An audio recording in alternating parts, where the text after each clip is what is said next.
Hidup TV mempersembahkan Oase Rohani Katolik yang dibawakan oleh para imam Keuskupan Agung Jakarta. Selamat menyaksikan. Salam damai sahabat Oase Rohani Katolik yang terkasih, apa kabar? Jumpa kembali bersama saya Maria Paulina dalam acara kesayangan kita, Oase Rohani Katolik. Dan sekarang hati saya penuh sukacita karena di studio sudah hadir bersama saya Romo Jimmy Hendrik Rance Nomad OFM yang biasa kita sapa dengan nama Romo Jimmy. Halo Romo, apa kabar? Alhamdulillah kabarnya luar biasa baik. Puji Tuhan Romo ya. Berharap juga Pauline dan saudari-saudara juga dalam keadaan sehat walafiat. Amin Romo. Baiklah sahabat Oase Rohani Katolik yang terkasih, sekarang marilah kita awali acara ini dengan doa pembuka yang dipimpin oleh Romo Jimmy. Marilah berdoa. Dalam nama Bapa dan Putra dan Roh Kudus. Amin. Amin. Tuhan, Bapa yang Maha Pengasih dan Maha Penyayang, Engkau begitu mengasihi kami dan memberi kami rahmat yang luar biasa. Melalui kasih dan rahmat yang Kau curahkan kepada kami boleh menapaki setiap langkah hidup kami dengan penuh optimisme dan keyakinan bahwa Engkau menyertai kami, Engkau melindungi kami dan menuntun kami untuk boleh membagikan kasih dan rahmat yang telah Kau berikan kepada kami dalam perjumpaan kami dengan sesama dan alam ciptaan. Terima kasih Tuhan atas segala berkat-Mu itu. Kami juga percaya bahwa Engkau memanggil dan mengutus kami untuk menjadi pewarta kasih-Mu. Engkau tahu kelemahan dan kekurangan kami, maka kuatkanlah kami, agar kami dapat melaksanakan apa yang menjadi tugas kami dengan baik. Secara khusus Tuhan, urapilah kami dengan Roh Kudus-Mu, agar permenungan kami mengenai firman-Mu pada hari ini sungguh-sungguh dapat kami hayati dan kami amalkan di dalam kehidupan kami. Kami berserah diri kepadamu Tuhan dan senantiasa memohonkan berkat-Mu, karena hanya Engkaulah satu-satunya Tuhan yang kami andalkan dalam kehidupan kami hari ini dan sepanjang segala masa. Amin. Dalam nama Bapa dan Putra dan Roh Kudus. Amin. Terpujilah Engkau Bapa, Tuhan langit dan bumi. Sebab misteri kerajaan Kau nyatakan kepada kaum kecil.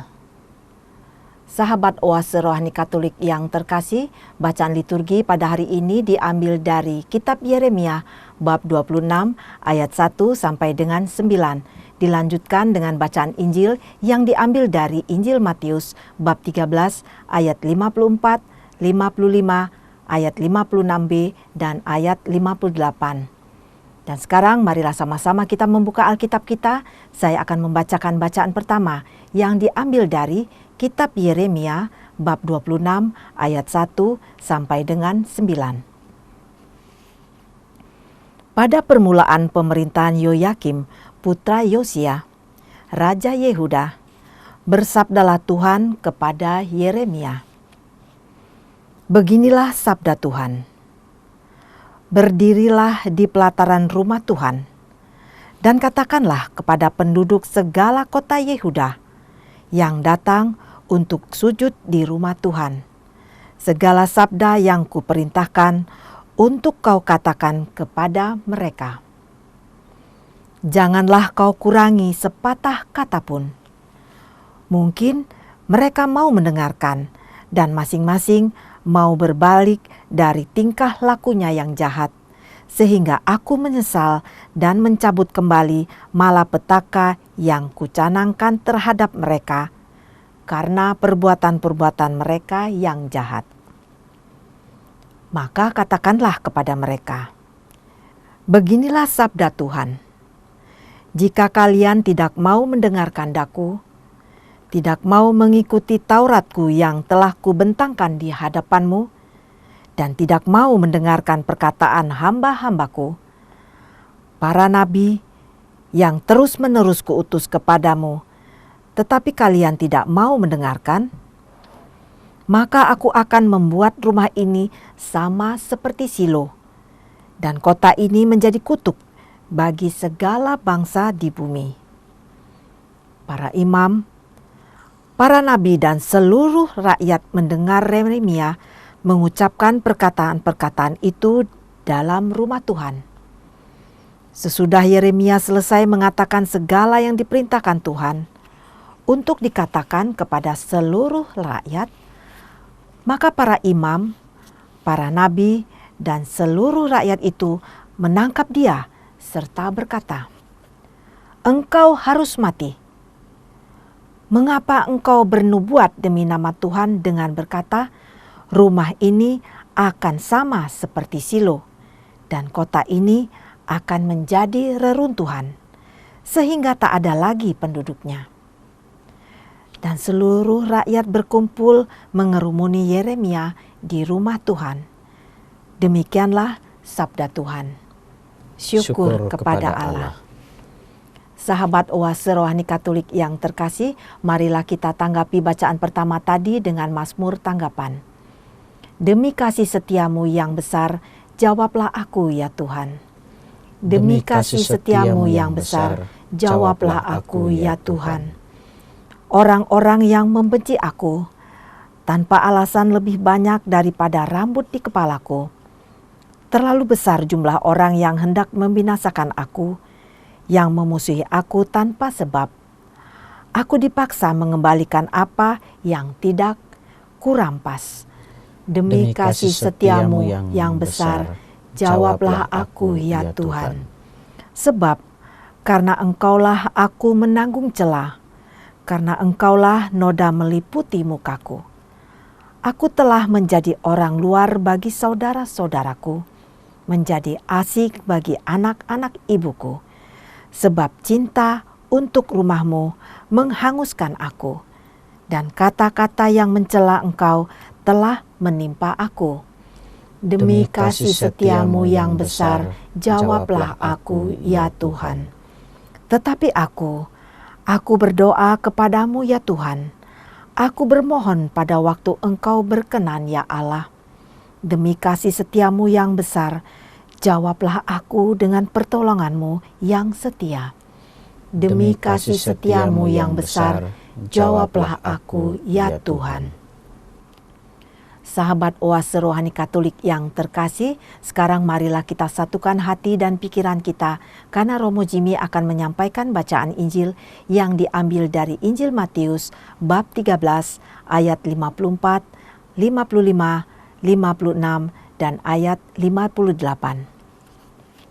Tuhan bersamamu Dan bersama rohmu. Inilah Injil Yesus Kristus menurut Santo Matius. Dimuliakanlah Tuhan. Pada suatu hari Yesus kembali ke tempat asalnya. Di sana ia mengajar orang di rumah ibadah mereka. Orang-orang takjub dan berkata, "Dari mana diperolehnya hikmat itu? Bukankah dia itu anak tukang kayu? Bukankah ibunya bernama Maria dan saudara-saudaranya Yakobus, Yusuf, Simon, dan Yudas? Dari mana diperolehnya semuanya itu?" Lalu mereka kecewa dan menolak dia. Maka Yesus berkata kepada mereka, "Seorang nabi dihormati di mana-mana, kecuali di tempat asalnya sendiri dan di rumahnya." Karena ketidakpercayaan mereka itu, maka Yesus tidak mengerjakan banyak mujizat di situ. Demikianlah Injil Tuhan. Terpujilah Kristus. Sahabat Oase Rohani Katolik yang terkasih, setelah kita mendengarkan bacaan liturgi pada hari ini, kita memasuki segmen pertama nih Romo. Dalam segmen pertama ini kita membahas tentang bacaan yang pertama ya Romo ya. Kitab Yeremia yang bab 26 ayat 1 sampai dengan 9. Nah Romo, kesan pertama yang muncul ketika kita membaca bacaan pertama tadi ini ya Romo ya, menggambarkan situasi yang sulit yang dialami oleh Yeremia ya Romo. Berkaitan dengan tugasnya tentu saja. Tugas kenabiannya. Iya. Bagaimana menurut Romo? Nah, benar seperti yang dikatakan Pauline. Bacaan pertama yang kita dengarkan dari kitab Yeremia bab 26 ini mengisahkan kepada kita situasi yang cukup sulit yang dialami oleh Yeremia berkaitan dengan tugas profetis, tugas kenabian yang diterima oleh Yeremia sendiri dari Tuhan untuk dia katakan kepada orang-orang Israel ketika itu. Itu cukup sulit. Memang kemudian konsekuensinya adalah taruhan, itu harga yang harus dia bayar sendiri karena tugas yang dia terima itu. Begitu. Bagaimana hal ini bisa dijelaskan, Romo? Nah, mungkin sebelum kita jauh melihat kenapa ini lalu menjadi situasi yang cukup sulit bagi Yeremia. Nah, kisah yang lebih rinci itu kita temukan dalam kitab Yeremia bab 7. Di sana dikisahkan kepada kita mengenai awal pemerintahan Yoyakim yang tadi disebutkan dalam bacaan pertama tadi. Dan dalam ayat bab 7 itu dilukiskan mengenai keadaan yang memang ketika itu amat sangat tidak menentu. Masyarakatnya boleh dikatakan hidup dalam kebobrokan, jauh dari apa yang diamanahkan Tuhan. Lalu juga dalam pemerintahan itu terjadi pertempuran yang hebat. 3 raja termasuk Raja Yosia yang juga disebutkan dalam bacaan tadi itu mati terbunuh. Pengganti dari Raja Yosia juga kemudian dilukiskan dalam kitab Yeremia itu ia ditawan di Mesir.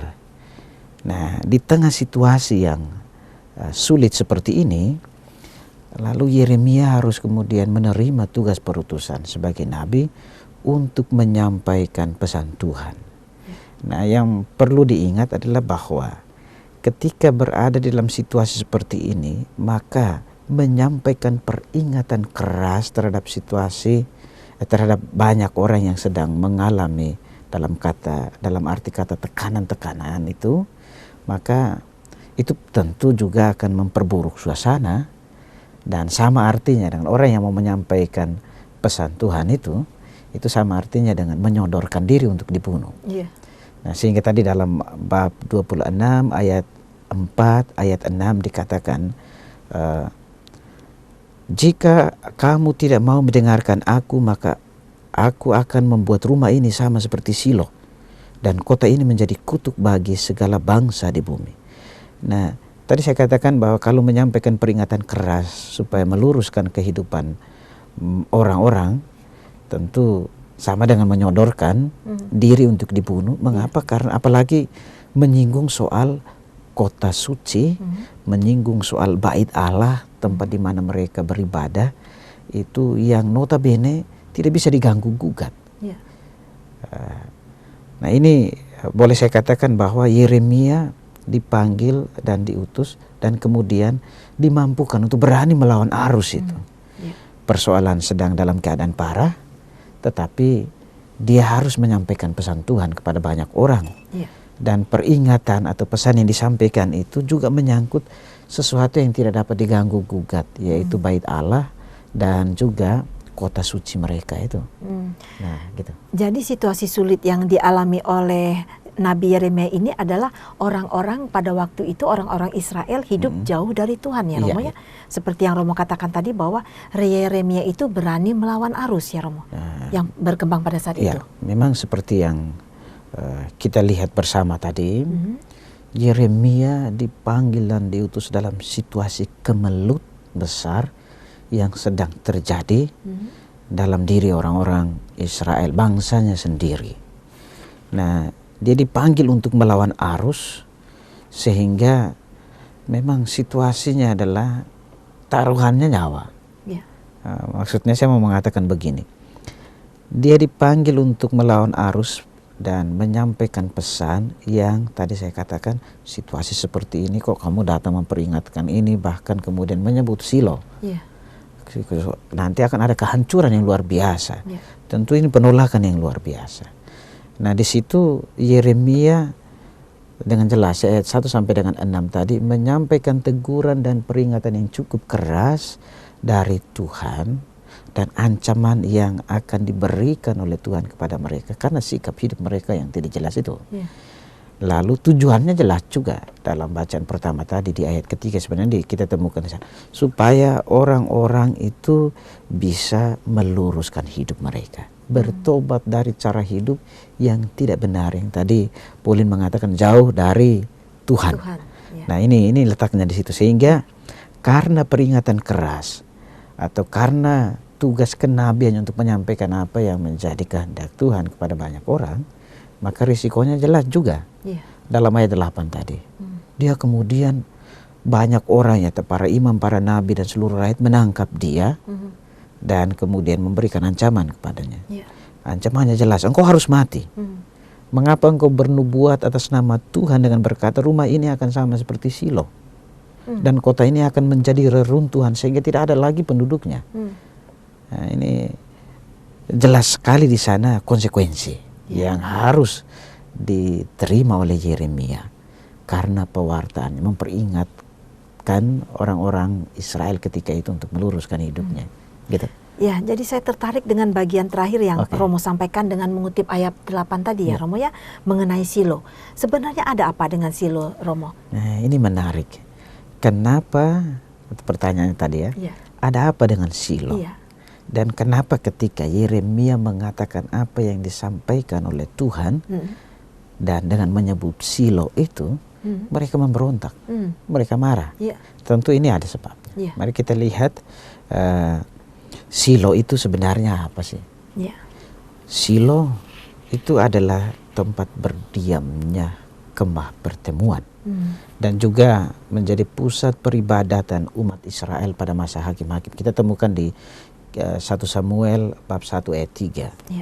Nah, hal menarik untuk kita telusuri bersama adalah bahwa Silo ini pada masa Imam Eli, yang merupakan masa salah satu imam terakhir dalam kerajaan Yehuda, itu justru kemudian menjadi buruk. Tidak hanya soal mereka memperlakukan tempat ibadah itu seenaknya saja, tetapi juga para cara hidup orang-orang ketika itu seperti yang dikatakan jauh dari Tuhan.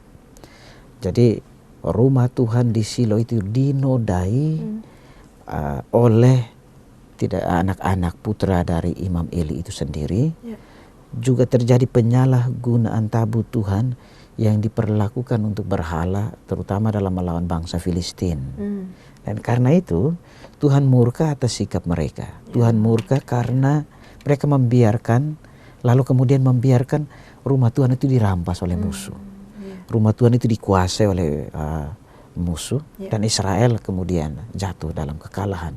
Termasuk juga kedua anak dari Imam Eli itu wafat. Itu di 1 Samuel bab 4 ayat 1 sampai dengan 11.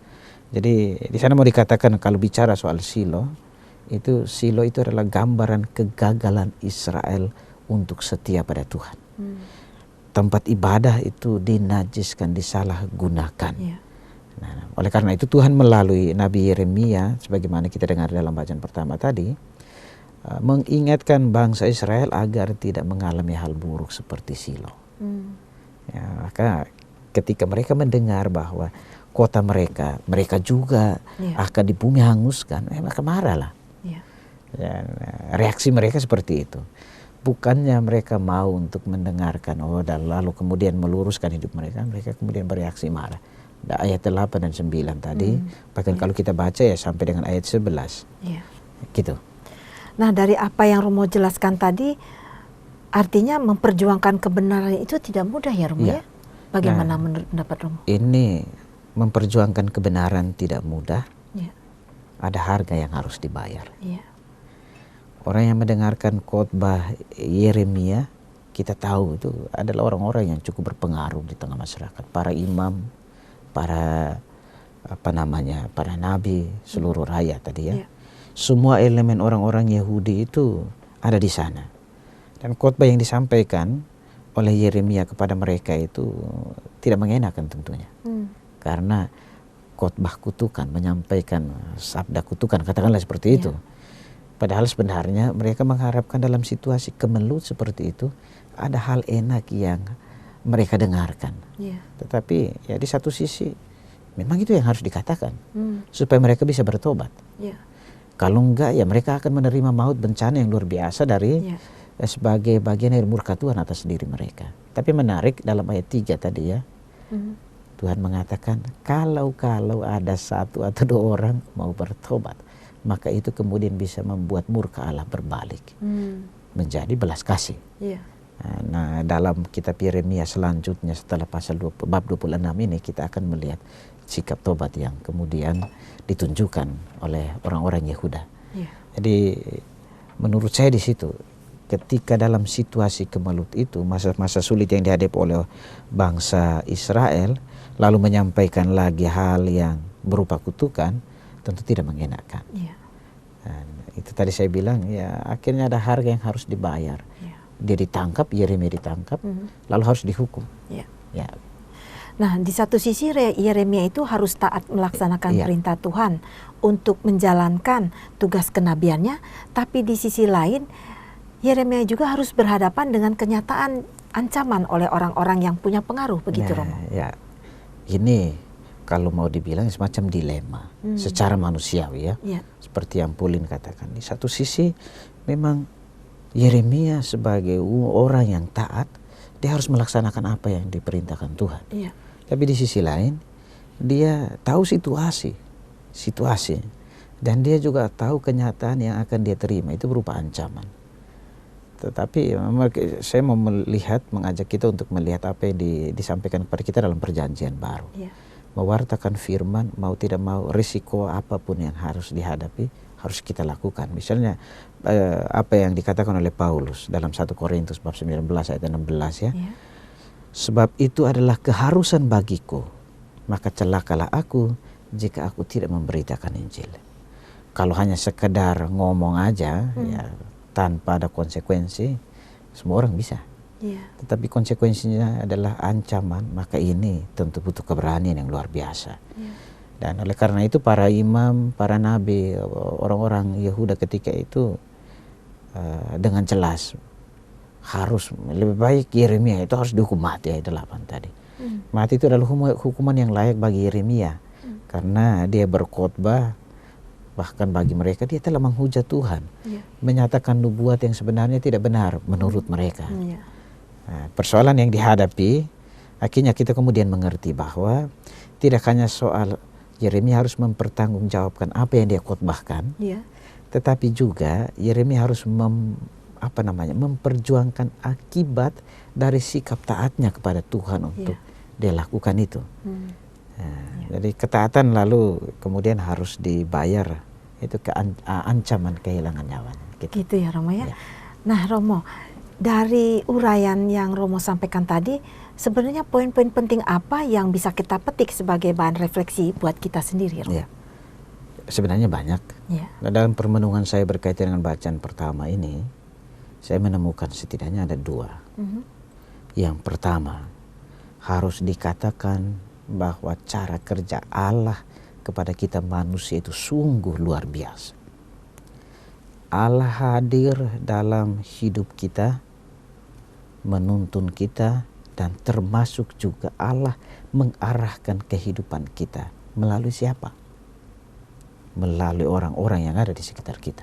Melalui sesama saudara kita. Jadi dalam diri sesama saudara kita, Allah mengarahkan kehidupan kita bila kita salah. Bila kita sikap dan perbuatan kita tidak benar di hadapan dia atau di hadapan sesama kita. Nah, sama seperti yang dilakukan oleh orang-orang Yehuda ketika itu, orang-orang Israel ketika itu. Lalu Allah mengutus Yeremia untuk mengarahkan kehidupan mereka. Tetapi fakta yang terjadi dalam kehidupan kita sebagai manusia, apalagi sebagai orang beriman Kristiani, orang beriman Katolik, kadang kita tidak memiliki kesanggupan untuk menerima kehadiran orang lain yang mau mengarahkan hidup kita ketika kita salah. Misalnya orang tegur kita nggak mau terima itu. Sama seperti para imam, para nabi, orang-orang Yehuda ketika itu. Jadi betapa sombongnya kita untuk menerima masukan yang baik, benar, dan positif dari orang lain buat kita. Kita membentengi diri dengan perlawanan. Sikap macam-macam. Ketika kita ditegur, kita bentengi diri, mekanisme defensif yang kita bangun. Lalu kita membenarkan diri, dan pada saat yang sama kita menyerang balik. orang lain yang tadi saya bilang dalam kacamata iman itu Allah hadir melalui mereka, mau meluruskan kehidupan mereka. Jadi kita kemudian bahkan memperburuk, menyerang balik sesama saudara yang mau meluruskan kehidupan kita dengan menjelekkan dia, atau menyingkirkan dia, mengucilkan dia. Kita juga ikut mempengaruhi bahkan orang lain supaya jangan terima orang ini. Padahal sebenarnya positif. Jadi kita tidak memiliki kesanggupan untuk menerima masukan dan kritikan orang lain. Ini tanda tanya besar bagi kita yang mengaku diri sebagai orang beriman. Kenapa tidak dengan rendah hati menerima masukan yang baik dan benar bagi orang lain, dari orang lain bagi kita. Nah, itu poin yang pertama. Lalu poin yang kedua, saya mau mengajak kita untuk belajar dari sikap ketaatan dan keberanian yang dimiliki oleh Yeremia. Itu luar biasa ya. Dia taat pada perintah Tuhan dan dia berani untuk mempertaruhkan nyawanya. Dia tahu situasinya sudah jelas, dia akan dikucilkan. Dia tahu bahwa dengan mengatakan apa yang difirmankan Tuhan, maka sudah jelas bahwa dia akan menerima hukuman, ancamannya jelas. Tapi dia tetap berani untuk melaksanakan tugasnya. Nah, ini kan dalam praksis hidup harian kita harus kita akui banyak kali kita menjumpai ketimpangan-ketimpangan. Kita menjumpai cara kerja yang tidak benar. Tetapi kita lalu lebih memilih mengamankan diri. Kita tahu itu salah. Tidak hanya bahwa kita tahu itu salah kita lakukan, tetapi kita tahu bahwa sesama saudara kita itu keliru, salah bertindak, bersikap, bertutur. Cara kerjanya juga nggak benar, korupsi. Bicara soal korupsi bukan hanya soal dia mengambil uang orang lain apa yang bukan menjadi haknya, korupsi waktu, ke tempat kerja terlambat. Kita diamkan aja, kita lipat tangan. Nah, menurut saya ini bukan cara hidup Kristiani. Belajar dari apa yang dilakukan oleh Yeremia, maka kita memang dipanggil untuk kemudian meluruskan saudara-saudara kita. Dalam bagian yang pertama tadi saya bilang memberikan kritik. Tentu bukan kritik tapi teguran atau masukan dengan cara yang baik supaya tidak menyinggung orang yang mau kita luruskan. Itu sebagai bentuk ungkapan cinta kita juga terhadap orang lain.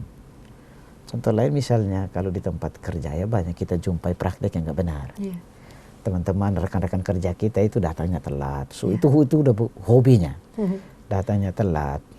Lalu juga suka ngomongin orang. Lalu juga korupsi tadi ya.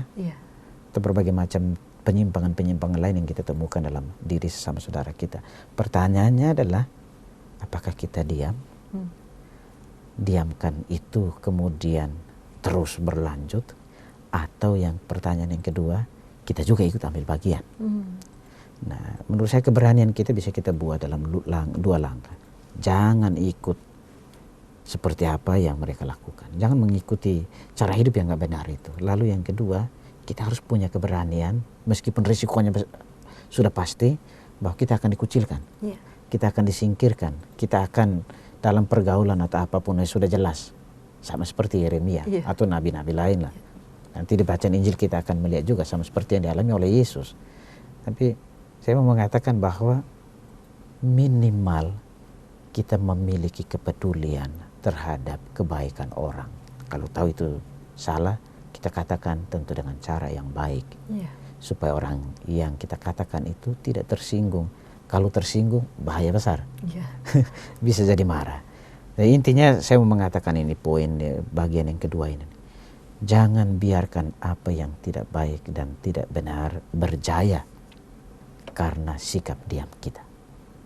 Kalau kita lipat tangan, kita mengamankan diri, lalu diam saja melihat hal yang tidak benar, itu tidak pantas. Begitu. Ya, luar biasa sekali Romo. Dan kita akan jeda sebentar Romo. Baiklah sahabat Oase Rohani Katolik yang terkasih, luar biasa perbincangan dalam segmen pertama tadi. Tapi kita akan jeda sebentar sebelum kita memulai perbincangan di segmen kedua. Saya informasikan bila ada yang ingin bertanya seputar iman Katolik Anda, dapat menghubungi kami melalui SMS di nomor 0822 1036 1555 atau ke alamat email kami orkkaj@yahoo.com. Hidup TV mempersembahkan Oase Rohani Katolik yang dibawakan oleh para imam Keuskupan Agung Jakarta. Selamat menyaksikan. Masih bersama Romo Jimmy Hendrik Ranconomat OFM dan saya Maria Paulina dalam acara Oase Rohani Katolik. Terima kasih bagi pemirsa yang baru saja bergabung di acara ini.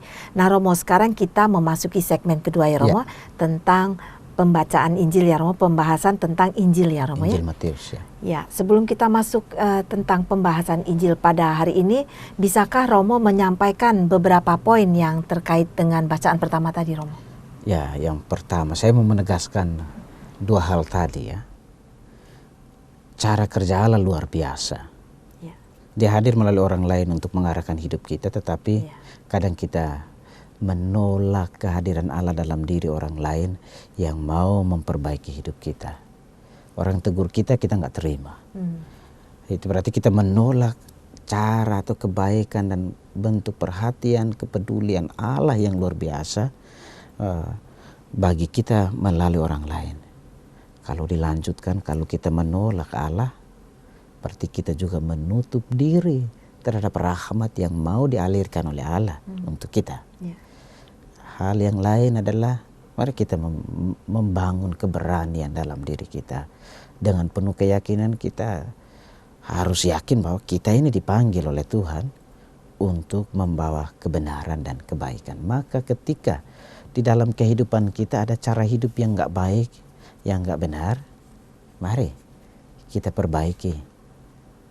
Entah dengan cara hidup kita, tetapi juga tadi ya saya katakan, kalau ada kita lihat saudara kita, orang lain itu tidak baik, tidak benar dalam sikap, tutur kata, perbuatan, kita jangan lakukan itu. Kita bisa juga memiliki keberanian untuk meluruskan hidup itu. Tadi saya katakan di bagian akhir tadi ya, jangan biarkan apa yang tidak baik dan tidak benar itu berjaya dalam kehidupan kita karena sikap diam kita. Kita harus menunjukkan kepedulian dan perhatian kita terhadap kebaikan orang lain. Itu bagian dari kita hadir membawa rahmat. Membawa rahmat bagi orang lain. Begitu. Itu panggilan kita gitu. Nah, apa yang ingin Romo sampaikan di awal permenungan mengenai bacaan Injil hari ini Romo? Nah, Injil yang kita renungkan atau yang kita dengar pada hari ini berkisah kepada kita mengenai Yesus. Saya memilih kata mudik. Yesus mudik ke kampung halamannya. Kita tahu kampung halamannya itu adalah Nazaret.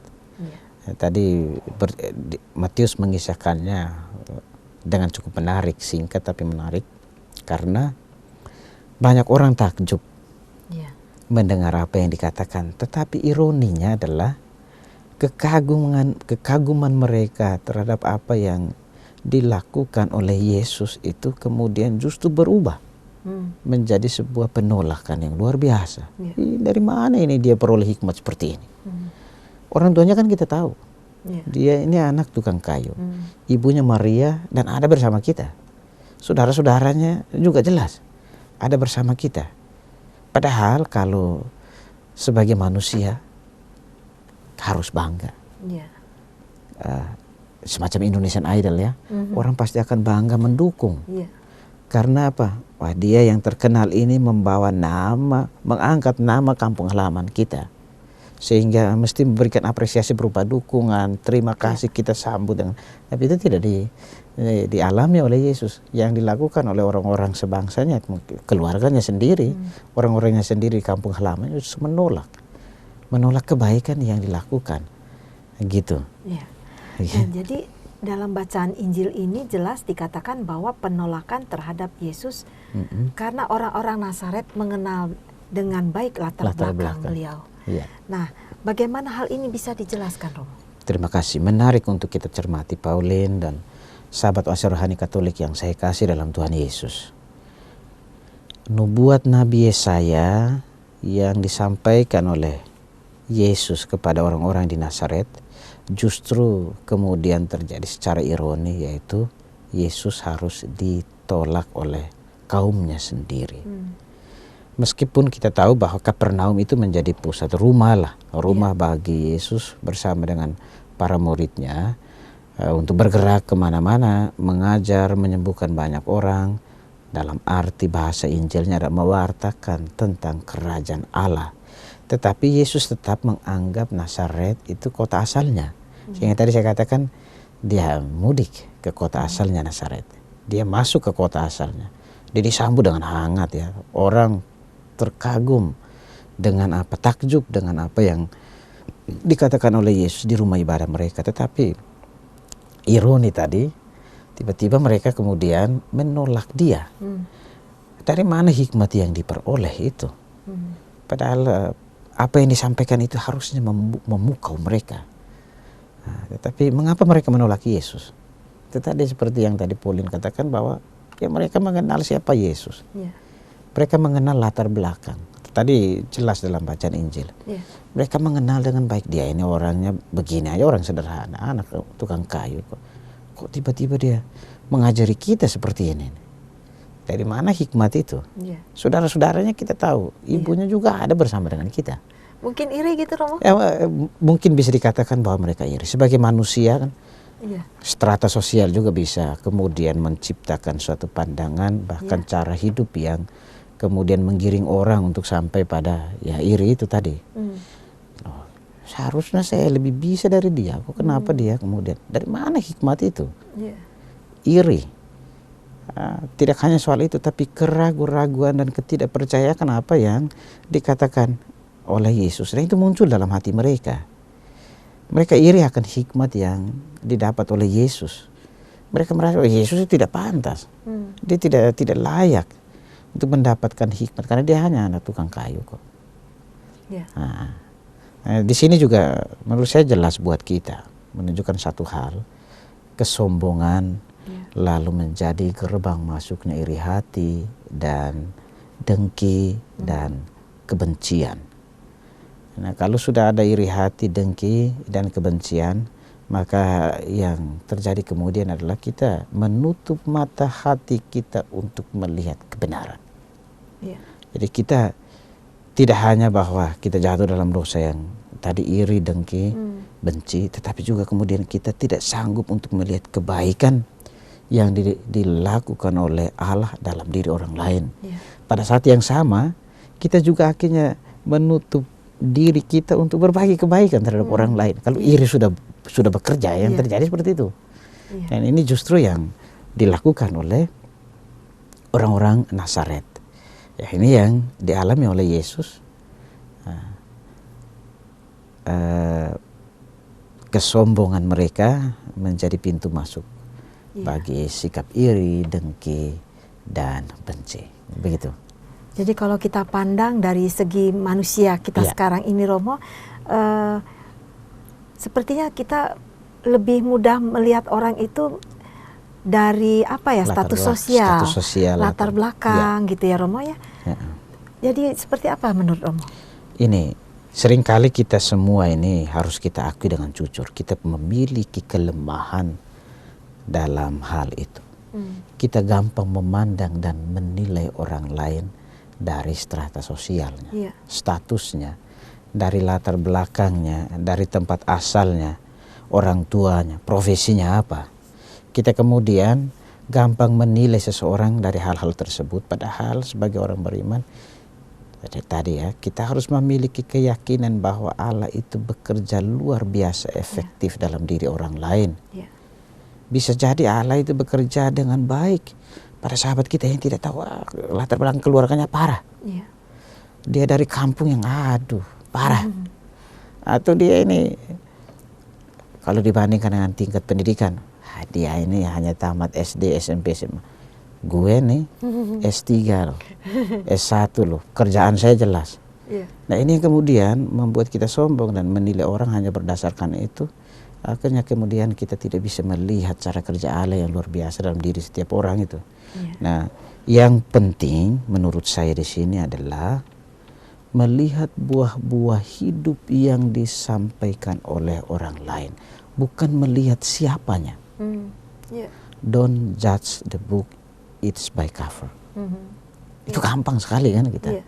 Nah, kita harus melihat buah-buah kebaikan yang dilakukan oleh orang, bukan siapa orang itu.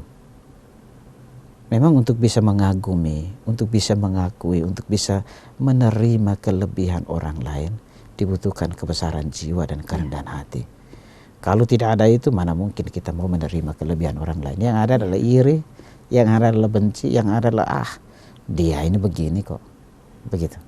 Nah, jadi kalau saya ambil poin yang tadi Romo sampaikan adalah kita tidak boleh menilai orang dari latar belakang ataupun status sosialnya, Romo ya. Jadi apakah ada poin lain yang ingin Romo sampaikan, Romo? Jadi itu yang pertama kita belajar dari bacaan Injil hari ini adalah itu. Jangan melihat orang lain karena latar belakang, entah status sosial, profesi, atau tempat asal dan lain sebagainya. Tapi lihatlah kebaikan-kebaikan yang dikerjakan oleh Allah melalui orang lain itu. Tadi saya katakan bukan siapanya. Karena kalau itu yang kemudian terjadi, maka kita tidak sanggup, kita tidak melihat rahmat, tidak melihat kebaikan orang lain. Orang lain buat sesuatu yang ada adalah kita, wah itu begini. Nah, itu seperti yang dibuat oleh orang-orang Nazaret kepada Yesus. Mungkin lanjutan dari itu adalah bahwa kalau di Injil Matius memang tidak dikatakan, bacaan Injil hari ini tidak dikatakan bahwa karena Yesus ditolak lalu Yesus tidak membuat mujizat di daerah mereka. Nah, kalau itu yang kita lakukan, menutup diri juga terhadap rahmat. Tidak ada rahmat yang mengalir bagi kita kalau kita memiliki sikap seperti orang-orang Nazaret itu. Nah, hal lain tadi tadi Pauline bertanya berkaitan dengan hal-hal lain yang bisa menjadi bahan permenungan kita selain bahwa kita jangan melihat latar belakang orang lain. Saya dalam permenungan saya ada beberapa hal. Pertama, penolakan terhadap Yesus tidak hanya dilakukan oleh orang-orang Nazaret ketika itu, tetapi juga pada saat ini Yesus masih ditolak oleh kita sendiri. Banyak orang merasa terlalu akrab dengan Yesus. Ya, itu dalam hidup doa seringkali mendengarkan firman Tuhan, membaca firman Tuhan, merenungkannya. Lalu juga kehidupan devosional sangat berdoa, berdevosi luar biasa dan merasa diri begitu dekat dengan Tuhan. Tanpa sadar menurut saya pribadi-pribadi tersebut bukannya semakin dekat dengan Yesus dalam melayani gerejanya, tapi semakin jauh. Iman mereka pada Yesus menurut saya, ini tidak semua ya, supaya saudara-saudari kita yang aktif dalam hidup doa, membaca firman Tuhan, merenungkan firman Tuhan, lalu kebaktian mereka, devosi mereka itu cukup luar biasa baik. Tidak semua, tidak lalu berarti saya mengeneralisasi, tapi ada sebagian saudara-saudari kita yang merasa dengan saya melakukan itu saya dekat dengan Tuhan. Nah, lalu tadi saya mengatakan, bagi saya iman mereka lalu kemudian iman instan. Iman cari muka atau iman demi popularitas. Saya lihat tuh orang hebat ya. Dia melakukan sesuatu supaya kemudian dianggap luar biasa baik, luar biasa rajin. Wah, dia dengan Tuhan itu sangat dekat. Tapi sebenarnya jauh. Jauh. Seperti apa tuh, Bro? Nah, ada contohkan ya. Ketika misalnya dalam tugas pelayanan ya. Orang ini rajin, orang ini lalu kemudian dipercaya untuk menjadi pengurus. Entah di lingkungan wilayah atau pengurus seksi di gereja. Dia merasa ya memang lebih pantas. Tetapi kemudian ketika pada masanya dia diganti, dia tidak menerima itu. Dia tidak menerima bahwa ya saya memang harus digantikan oleh orang lain. Dan ini dalam pengalaman pastoral banyak. Merasa tersinggung. Ada bahkan juga ada gelombang protes, rasa benci, iri hati. Dalam konteks pelayanan masih banyak kita temukan seperti itu. merasa semakin dekat dengan Tuhan padahal sesungguhnya jauh. Jauh.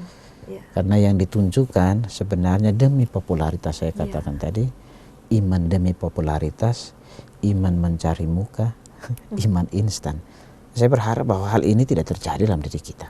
Ya. Jadi Yesus ditolak antara lain juga dengan cara-cara seperti itu. Ya. Itu yang pertama yang saya temukan.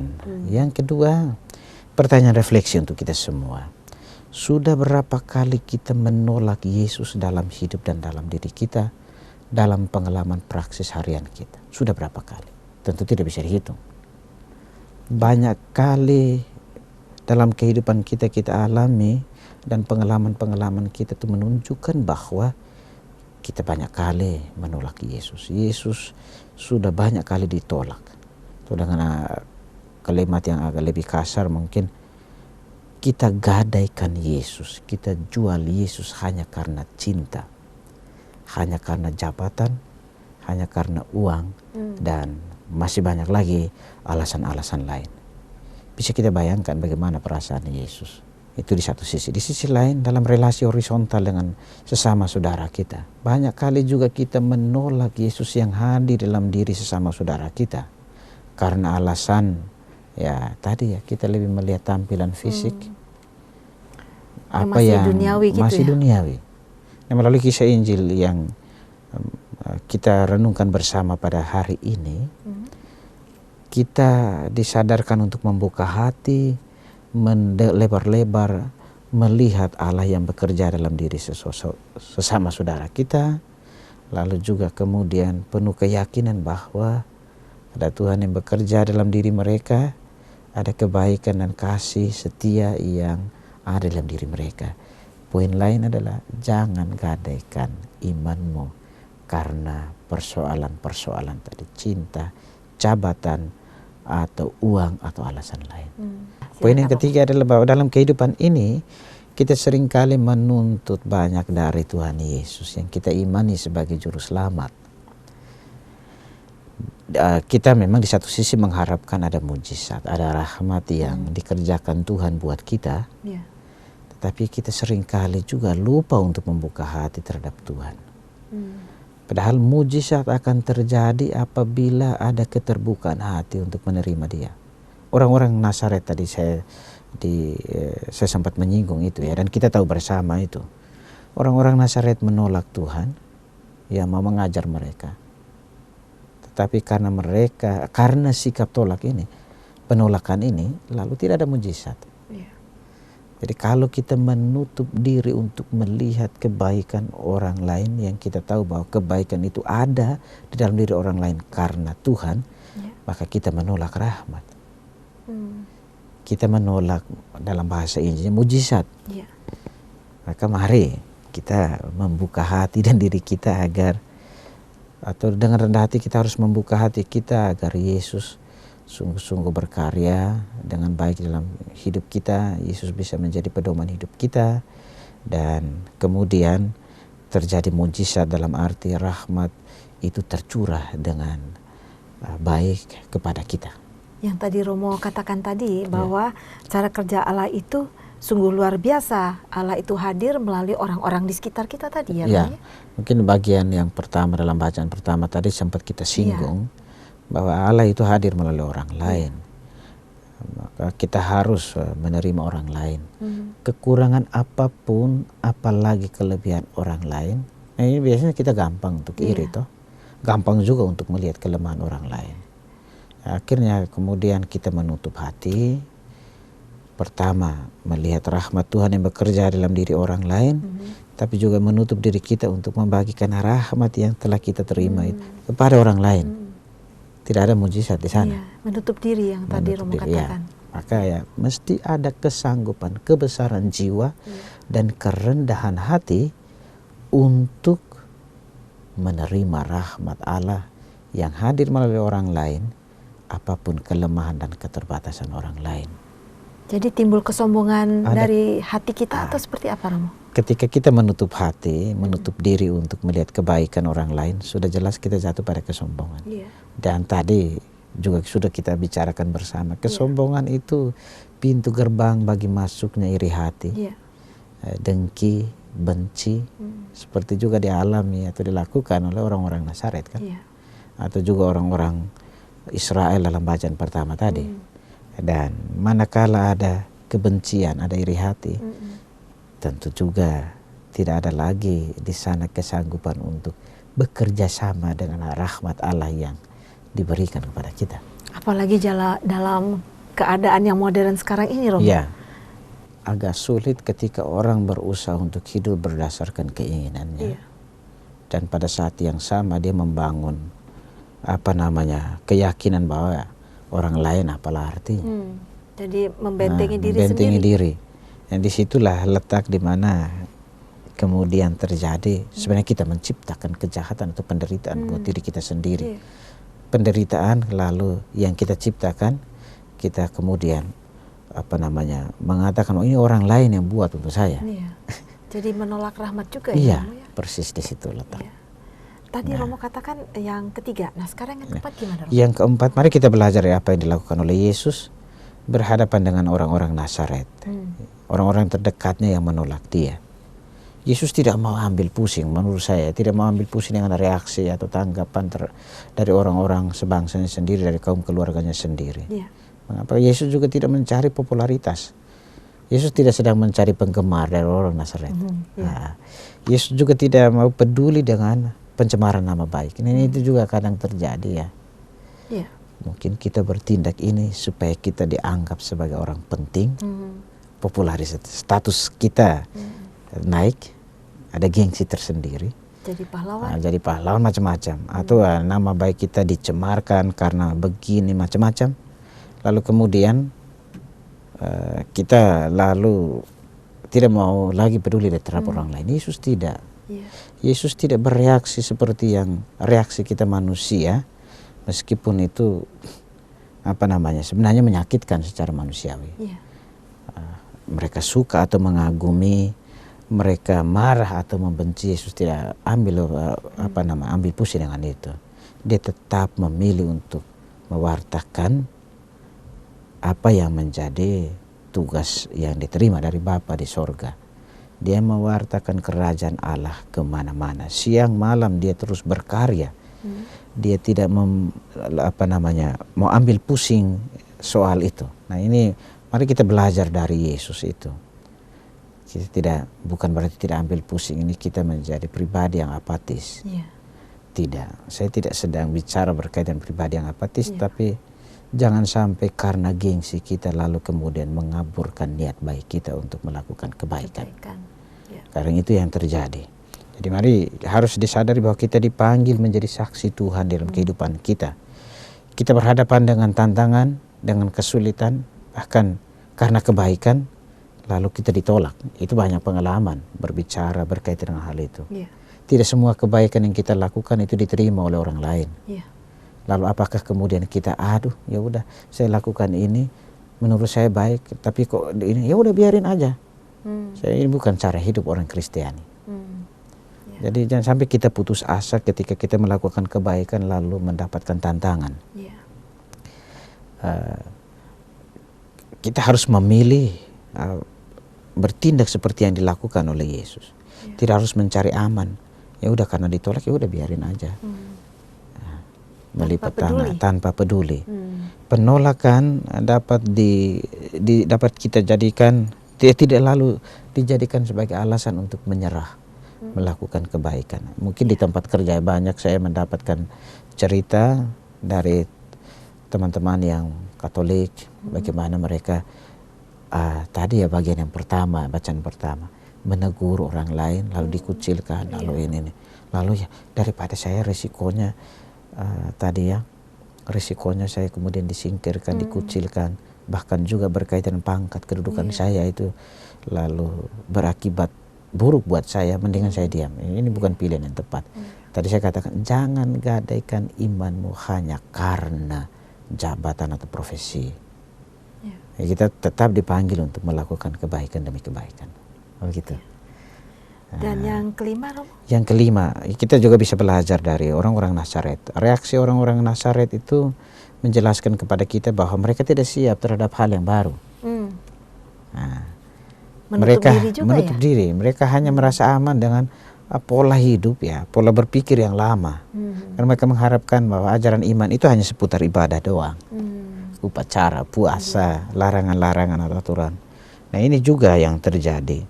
Pertama kadang orang melihat bahwa agama atau apalagi agama Katolik, ritusnya begitu. Sehingga orang kemudian bosan meninggalkan gereja. Apakah kemudian kita harus memilih bersikap seperti itu? Enggak. Ini tantangan bagi kita semua untuk memahami ajaran agama kita. Agama itu tidak hanya sekedar dilihat sebagai aturan-aturan, larangan-larangan, atau juga tidak hanya sekedar dilihat berkaitan dengan tata peribadatan, doa-doa, aturan-aturan, tradisi-tradisi gereja. Enggak. Ini cara berpikir lama yang sebenarnya juga enggak baik. Itu dalam pengalaman pastoral juga kita temukan ketika ada pemikiran-pemikiran yang baik dari umat, misalnya dalam satu lingkungan, lalu kemudian enggak begitu, biasanya kan harus gini, lalu mereka kemudian menolak orang itu yang sebenarnya membawa hal yang baru, yang membangun masukan yang baik, itu ditolak. Orang ini tukang protes, padahal enggak, dia mau memperbaikin, lalu tinggal di dalam habitus yang lama. Sungguh menarik Romo perbincangan kita di segmen kedua ini, tapi kita sudah di akhir acara nih Romo. Baiklah, sahabat Oase Rohani Katolik yang terkasih, tanpa terasa kita sudah di penghujung acara. Sebelum kita mengakhiri acara ini, kita berdoa penutup dulu ya Romo ya. Setelah itu memohon berkat kasih karunia Tuhan melalui Romo Jimmy. Marilah berdoa. Dalam nama Bapa dan Putra dan Roh Kudus. Amin. Amin. Tuhan Bapa di dalam surga, kami sungguh menyadari bahwa Engkau memanggil dan mengutus kami untuk menjadi abdi-Mu, menjadi duta kasih-Mu di dalam kehidupan kami bagi sesama yang ada di sekitar kami. Oleh karena itu mampukanlah kami dengan rahmat-Mu agar kami dapat melaksanakan tugas panggilan dan perutusan kami dengan baik. Kami juga menyadari bahwa sekian sering kami menolak kehadiran-Mu dalam diri sesama saudara kami. Kami masih hidup di dalam kepentingan diri dan ego yang luar biasa besar, sehingga tidak ada kesanggupan dan kerendahan hati untuk melihat kehadiran-Mu di dalam diri sesama saudara kami. Kami lebih gampang menilai sesama saudara kami berdasarkan apa yang tampak dari luar, dan akhirnya kemudian juga kami tidak berkembang secara baik dan benar di hadapan-Mu. Maka ampuni dosa kami Tuhan, tanamkanlah dalam diri kami kerendahan hati dan kesanggupan untuk menerima Engkau yang hadir dalam sesama saudara kami, sehingga kami juga boleh memperoleh rahmat yang senantiasa Kau curahkan kepada kami hari demi hari. Tuhan, dalam kelemahan dan keterbatasan kami berserah diri kepadamu. Maka kuatkanlah kami, mampukanlah kami, agar hidup kami sungguh-sungguh kami baktikan demi kemuliaan nama-Mu, demi Kristus Tuhan dan pengantara kami. Amin. Amin. Tuhan bersamamu. Dan bersama roh-Mu. Saudari-saudara senantiasa diberkati oleh Allah yang Maha Kuasa, Bapa dan Putra dan Roh Kudus. Amin.